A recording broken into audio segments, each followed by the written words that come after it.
Hakasing sa jan jong katayo balala ka khat nyaw trik unay lar ka like se sport club kalayo ban play perdano ek lumpung ilakai football ki hybrid ya ka bala tip kum ko first like se bibilik arjar kat kendai hakabaw ba bi mar benyang ulalong ukongsan kat ba usamla John Fisher nong siang president ka KSU West Castle District ulalong usumbot kongsan hagaji don langru usodar kasnong like se kidkhot ka like se sport club kiriurang ba bat kiwei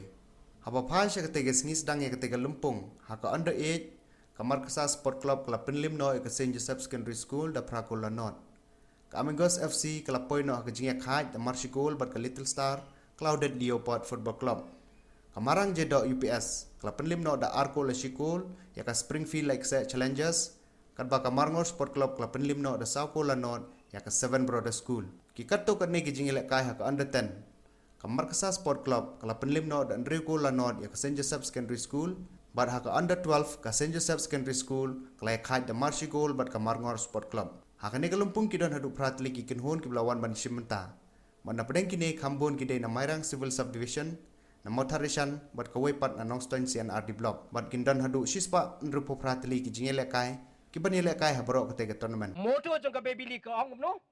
learn play perform mo nang yele kai nang but le kam lani yele kai ini am kata ka dei ka baby league kalaj kse kalong kum kakimi ya kiwi pat ki sport club ki association hapo ka West Hill District ngi ke jing sedang juga like se sport club ya ki tournament ba fer hakini kisnam ki balai ngi ki club ki ba fer na po Meghalaya but na kiwi ki state ru ki lala banwan chimenta ki player ki ba represent ki ISL ki I-League but ngi ba ki lala banwan chimenta ni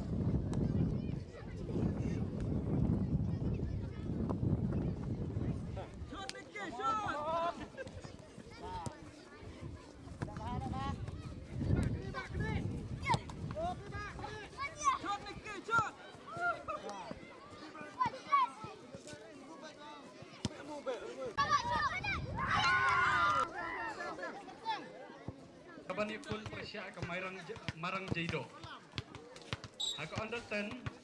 report no arengkat ka undertaking ke Jongpi. Ka Springfield lada kampat sim ke undertaking sio basim no. Ka Springfield like Challengers lada kampat sim